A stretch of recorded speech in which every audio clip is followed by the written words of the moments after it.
cerrando todo lo que corresponde al primer periodo y nos enfocamos ya para adelante, ¿no? Para el segundo periodo, que es mucho más corto.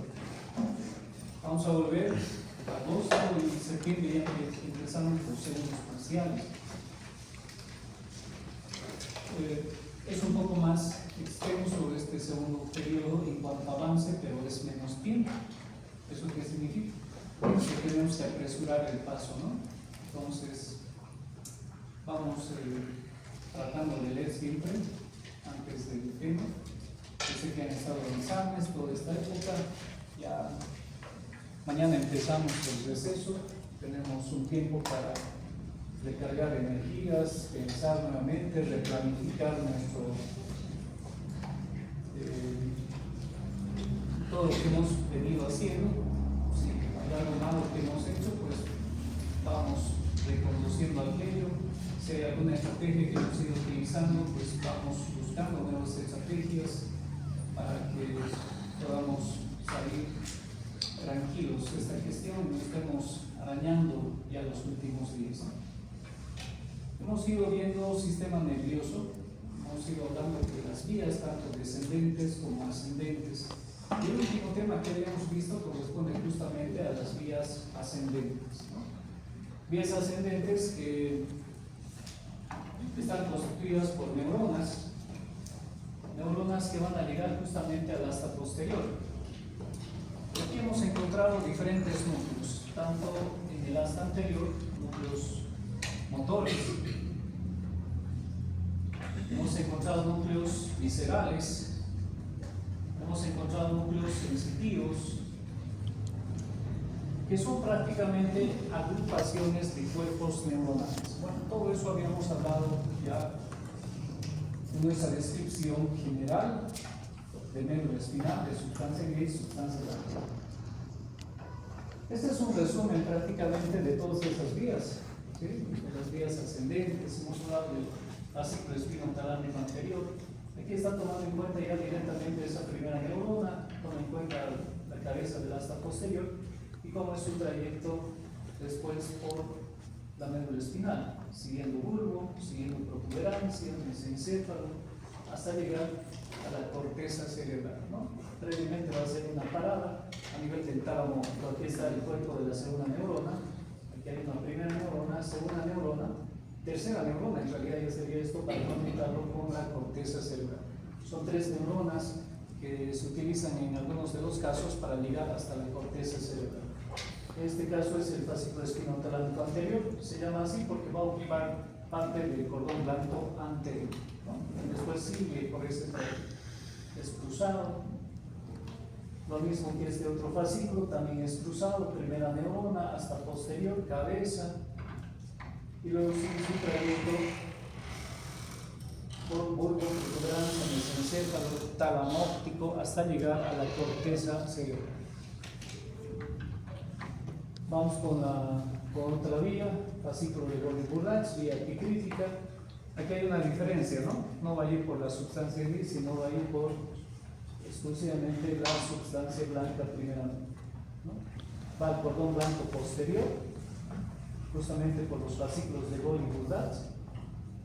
Va al bulbo raquídeo, donde hace sinapsis recién con esa segunda neurona, y a través ya de una cinta que se forma de los fascículos de Golgi-Bourlatz. Esto lo llamamos cinta de raíz media, ¿no? Cinta de raíz media va a ir hasta el tálamo óptico, donde empieza esa tercera neurona, hasta la corteza cerebral. La vía propioceptiva no va a la cabeza, va al cuello, ¿no? Donde encontramos los núcleos de Clark y de Sterer. Son dos fascículos. El fascículo espinocerebeloso directo y el fascículo espinocerebeloso cruzado. Este es el fascículo, volvemos. Este es el consciente, ¿sí? Porque está llegando hasta la corteza, ¿sí? Este es el consciente. Utiliza los fascículos de Golgi-Bourlatz. Y este es el inconsciente, constituido justamente por el fascículo de Flessing y el fascículo de Gowers. Lo mismo, ¿no? Va a llegar hasta el cuello. El anterior llegaba hasta la sustancia blanca.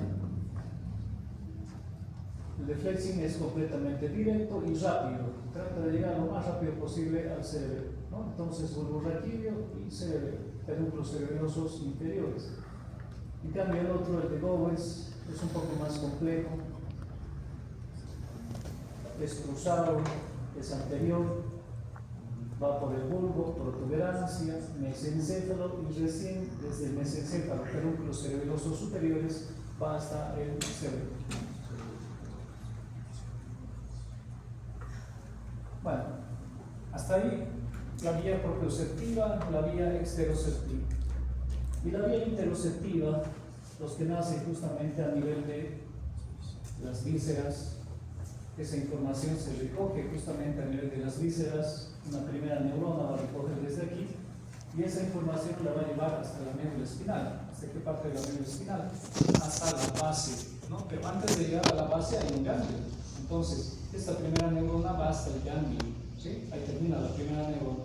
Y la segunda neurona recién va a la base, hasta la base de la médula espinal, donde se encuentran justamente en muchas ocasiones esas astas laterales. Y desde las astas laterales va a seguir por un fascículo, que es el mismo que ya lo hemos mencionado, que no es más que el fascículo espinotalámico lateral, ¿no? Va acompañando, va utilizando esa vía para llegar finalmente hasta estos diferentes fascículos que están constituidos por el dolor y la temperatura, pero también ahora está llevando parte de esa vía, la vía interoceptiva, ¿no? Entonces hay fibras que van a atravesar el talón óptico y van a llegar también hasta la corteza cerebral. Dos neuronas simplemente, la primera hasta el ganglio y la segunda del ganglio hasta el asta lateral de la médula espinal. Y luego va acompañando todo lo que corresponde a estas fibras el fascículo espinotalámico lateral. Bastante sencillo pero complejo en su funcionalidad. Bueno, ¿no? Dolor visceral por el fascículo espinotalámico lateral. Como hay una conexión con los ganglios, es aquí donde existe justamente estas dermatomas, actúan de alguna manera recogiendo esa sensibilidad que se ha producido a nivel de la víscera. Supóngase que es de dolor.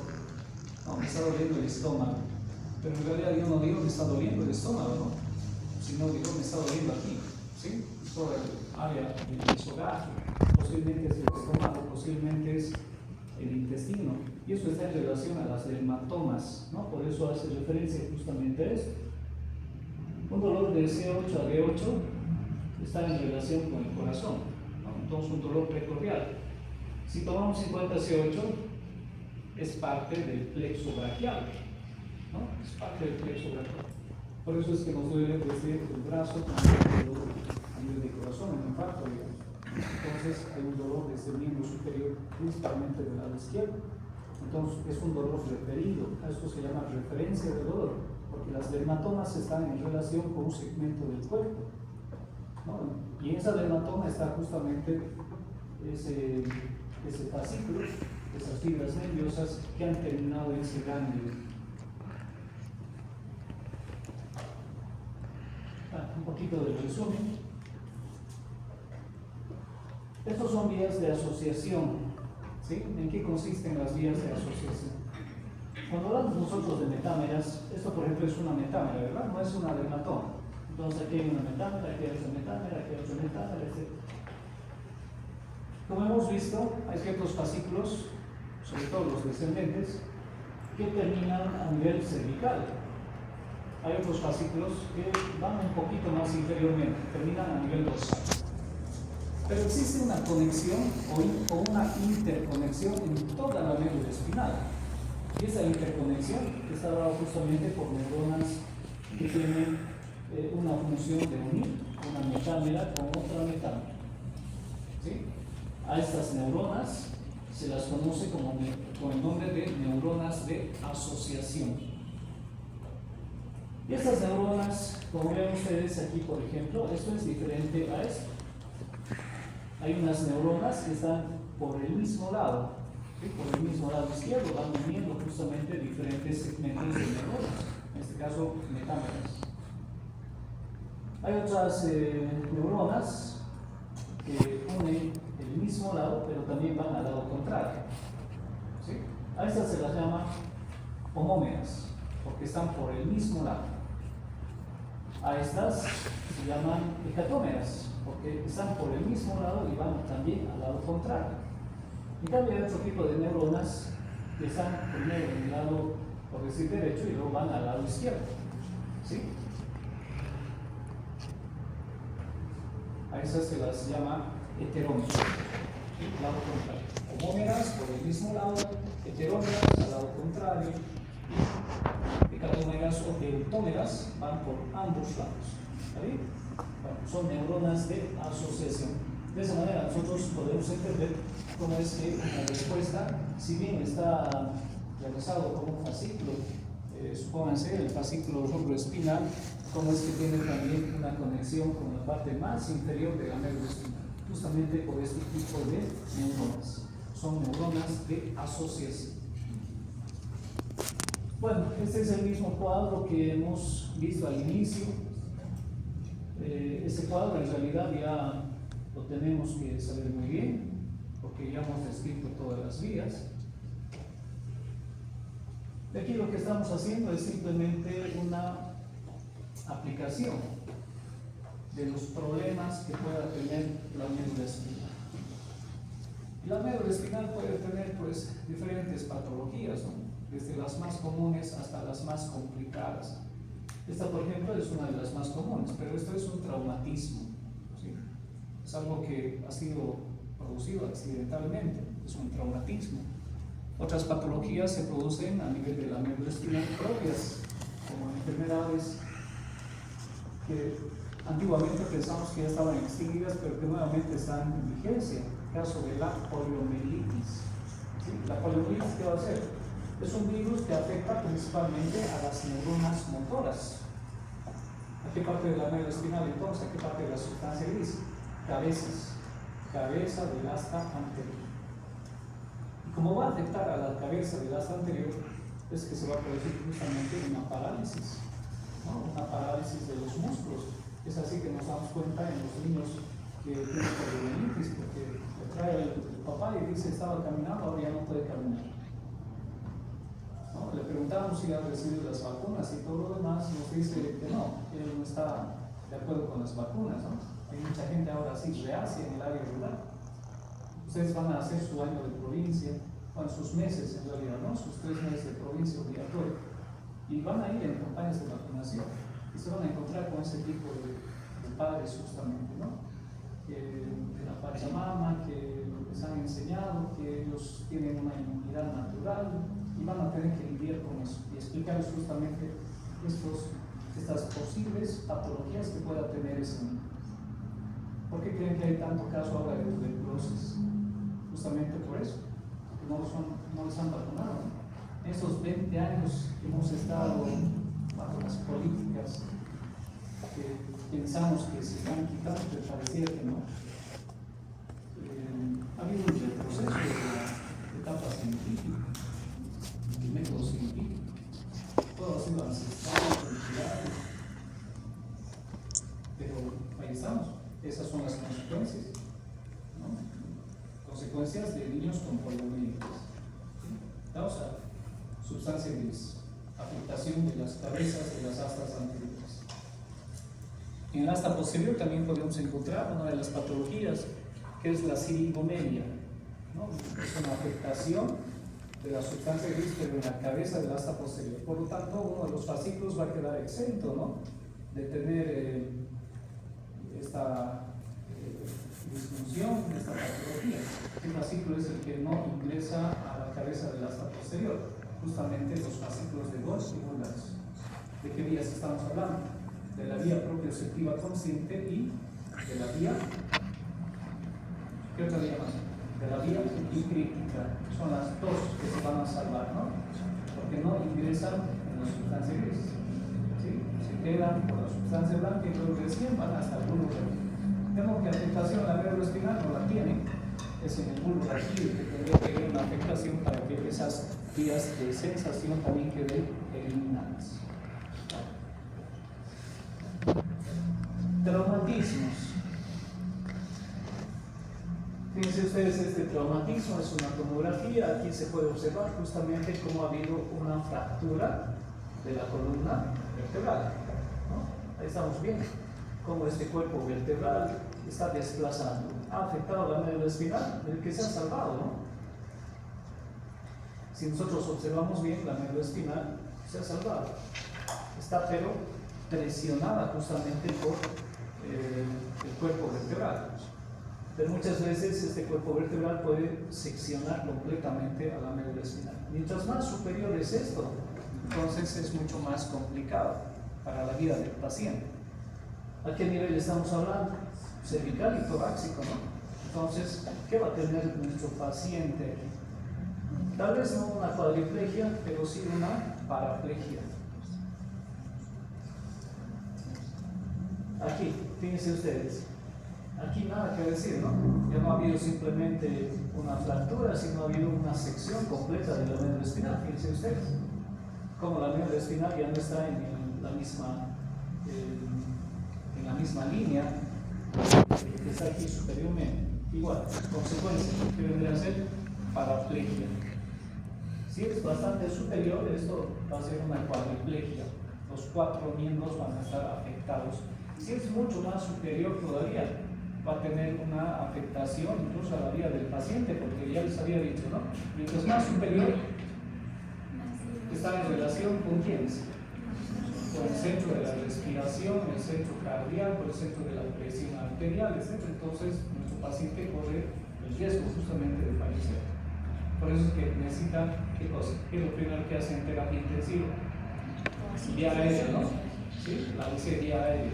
¿No? Lo primero, sí, le hacen traqueotomía, ¿no? Le van a colocar un tubo endotraqueal, etc. Una traqueotomía, respiración. Después, tal vez, de solucionar el problema, de hacer la cirugía y todo lo demás, entonces van a ver si el paciente es capaz de respirar por sí solo. Irán quitando justamente esa circulación porque esos centros nerviosos pueden estar como comprometidos. Bueno, en embriología ustedes han venido a hablar de otras patologías, ¿no? Que se pueden presentar justamente en la médula espinal. ¿Qué es lo más común? La espina bífida, ¿no? La presencia de líquido alrededor del conducto del péndulo, ¿no? Todo es embriológico, espina bífida, pero es una de las patologías más comunes. Bueno, por encima de la médula espinal encontramos estos órganos que en conjunto van a formar lo que se conoce con el nombre de tronco encefálico. Vamos a hablar un poquito de la configuración externa y luego vamos a ver lo que pasa en su interior. Aquí estamos viendo todo el tronco encefálico, estamos viendo el bulbo raquídeo. Vamos a colocar el límite, justamente, este es el límite. Este es el límite inferior con la médula espinal. Aquí estarán el entrecruzamiento de las pirámides, está la emergencia del primer nervio raquídeo, línea que pasa por el arco del Atlas, etc. Superiormente, ¿qué vamos a encontrar al bulbo raquídeo? La protuberancia. Como ven ustedes, aquí existe un límite entre el bulbo y la protuberancia. Está representado justamente por estos surcos, ¿no? Ahí tenemos un surco. La protuberancia está limitada justamente con el mesencéfalo por otro surco. Y este es el mesencéfalo. Le estamos viendo por dónde, le estamos viendo por delante. ¿Cómo se llaman entonces estas formaciones? Pedúnculos cerebrales. Bueno, aquí no hay un límite en realidad, sino es más como el mesencéfalo se va introduciendo dentro de la base del cerebro. ¿Sí? Eso se llama hendidura de Bichat. Esa hendidura de Bichat está justamente este límite, que está representado por la extremidad superior de los pedúnculos cerebrales. ¿Sí? Todo esto es tronco encefálico. A ver, vamos a ir identificando en uno a todo el tronco encefálico. No vamos a estudiar órgano por órgano, solamente eso lo van a ver en prácticas ustedes. Bulbo raquídeo, ¿qué características tiene? Bueno, el bulbo raquídeo tiene la forma piramidal. Casi todos ellos miden 3 centímetros, ¿sí? De longitud 3 centímetros, 3 centímetros y este 1.5 centímetros. Es más pequeñito, es más cortito. El bulbo raquídeo tiene la forma de una pirámide, ¿sí? Tiene una base superior y tiene un vértice inferior. El vértice se continúa con la médula espinal, por lo tanto, si nosotros observamos en la parte inferior, tiene los mismos diámetros que la médula espinal, ¿no? Entonces, aquí, ¿cuánto tiene de diámetro? 10 milímetros, 10 centímetros aproximadamente, ¿no? ¿Sí? Si vamos subiendo,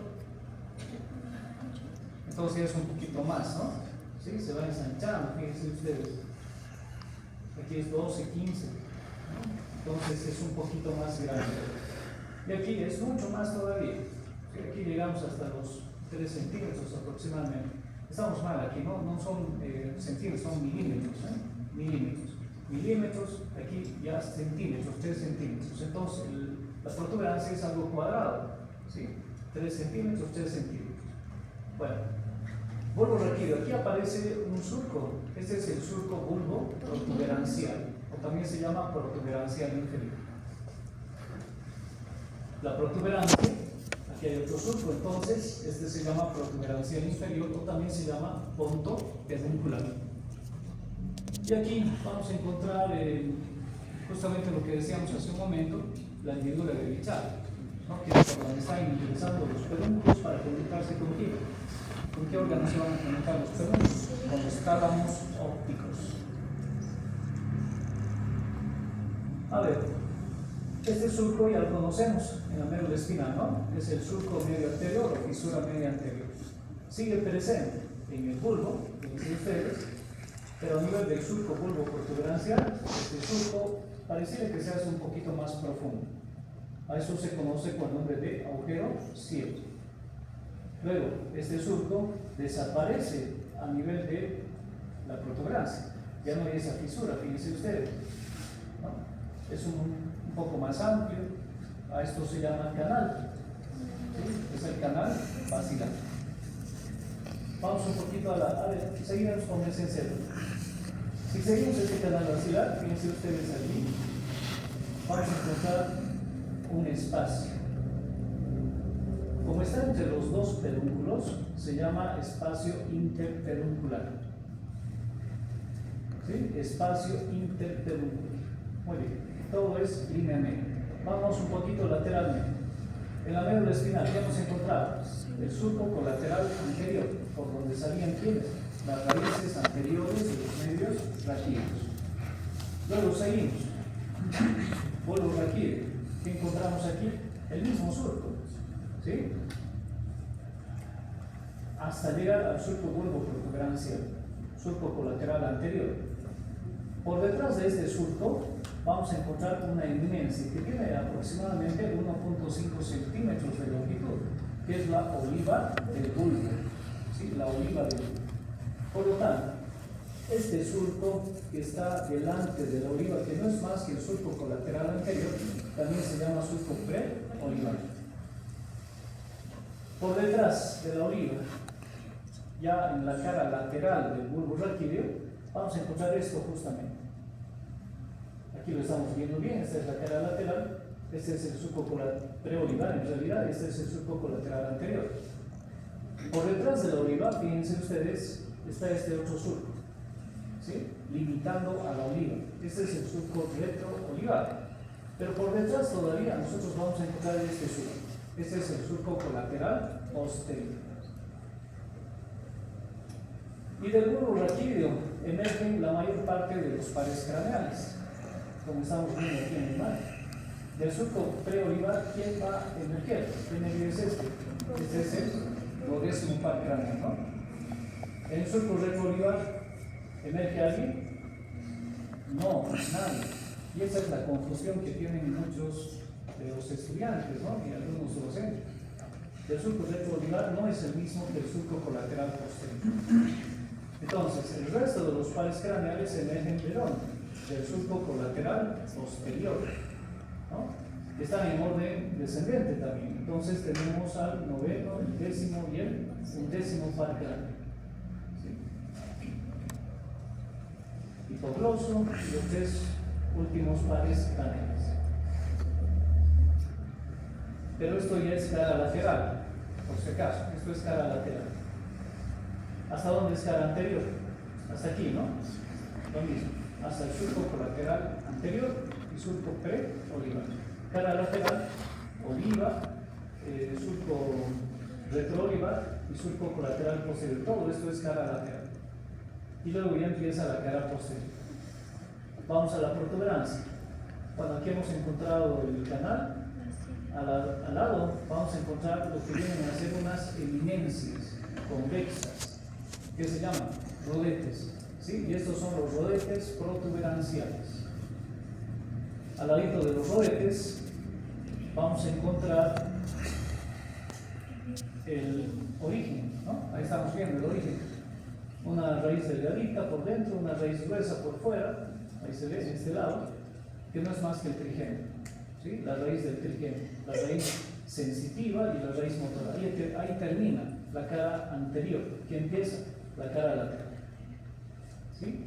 Cara anterior termina aquí, ahí estamos viendo justamente la raíz sensitiva y la raíz motora medial, y luego empieza la cara lateral. Bueno, por detrás, la cara posterior no la estamos viendo. Mesencéfalo, ¿qué parte del mesencéfalo estamos viendo?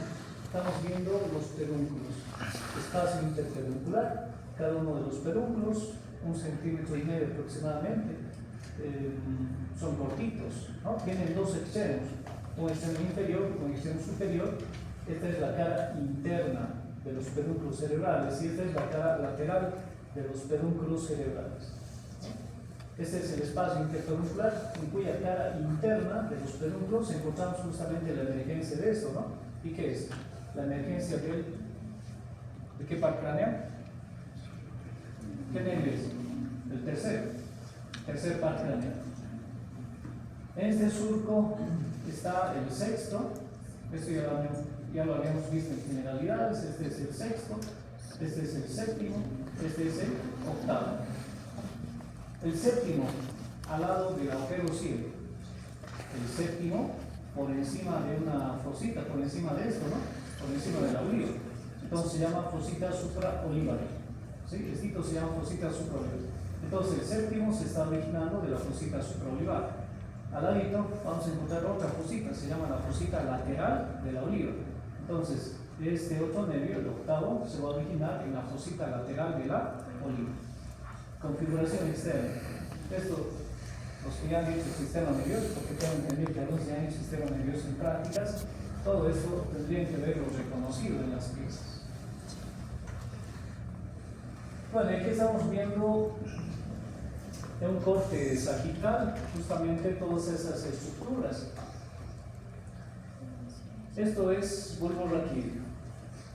Esta es su mitad inferior y esta es su mitad superior. Son diferentes. Esto es protuberancia, esto es mesencéfalo cortito, esto es tálamo, ¿no? Todo esto es tronco encefálico. Y si se fijan ustedes, esto es completamente anterior y esto es posterior. Y posteriormente está en relación con ¿quién? Con el cerebelo. Y entre el cerebelo y el tronco encefálico, principalmente, ¿quiénes?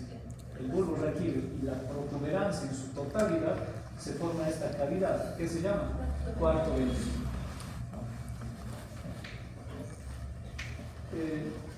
¿Qué pasaba por los cordones blancos anteriores? Parte de las vías ascendentes, los fascículos piramidales. Estos fascículos piramidales están concentrados, todos ellos aquí en la protuberancia. En el bulbo raquídeo todavía están concentrados en su mitad superior, pero en su mitad inferior se empiezan a dividir, ¿verdad? Un 90% se queda en el mismo lado y un 10% pasa al lado contrario, constituyendo los fascículos piramidales directo y cruzado. Entonces, mientras más superior, todos están juntos.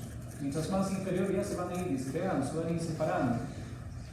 Y la terminación de la médula espinal ya no están todas las vías, porque muchas se han quedado a nivel cervical, otras se han quedado a nivel torácico. Por eso es que el filo terminal es delgadito, porque ya hay pocas fibras que han llegado hasta ese segmento, seguramente.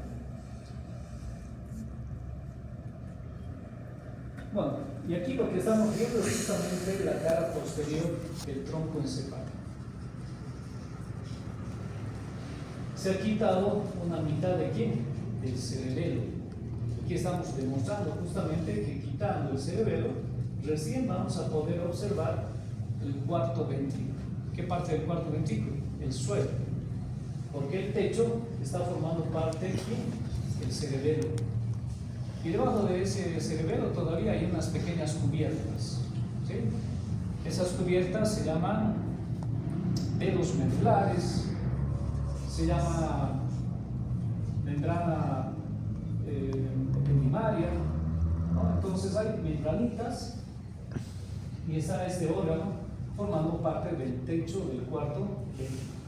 Quitamos esto y vamos a poder ver recién el suelo del cuarto ventrículo. ¿Qué forma tiene?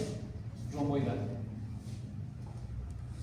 Pero antes, aquí está completamente ya sin la presencia del techo. Aquí está con parte del techo. ¿Sí? Esto es posterior, toda esa parte posterior del tronco encefálico. A ver, iremos viendo, reconociendo algunas estructuras. Esto es bulbo raquídeo, ya sin médula espinal.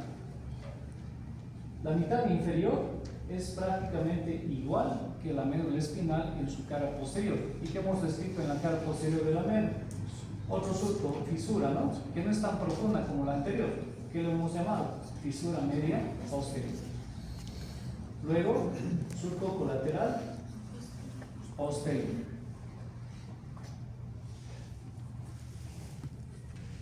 Si se fijan ustedes, a medida que se va haciendo superior el bulbo raquídeo, empieza a tener unas pequeñas eminencias. Aquí podemos observar ya esto, ¿no? Lo mismo aquí. Y empieza a aparecer otro surco a este nivel. A ver, vamos aquí. Si se fijan ustedes, esta es la fisura media. Aquí está originándose un nervio, por lo tanto este es el surco colateral posterior y esta es la fisura media. Y fíjense, ¿qué se está originando? Otro surco. A eso se lo llama surco intermedio o paramedio. ¿Qué está haciendo? Dividiendo completamente el cordón blanco posterior en dos. Uno, ya lo conocemos, tiene el mismo denominativo, se lo denomina fascículo de Gol y el externo fascículo de Burgaz. O también se lo llama delgado y cuneiforme, o también se lo llama la clava y la masa. ¿En qué van a terminar? En núcleos. El núcleo de Gol y núcleo de Burgaz. Son en esos núcleos donde hace justamente conexión esa segunda neurona, ¿no? Con la primera, porque la primera es larga, ¿no? De la vía epicrítica. ¿Dónde está haciendo conexión? Habíamos indicado en el bulbo raquídeo, justamente en estos núcleos, el núcleo de Gol y el núcleo de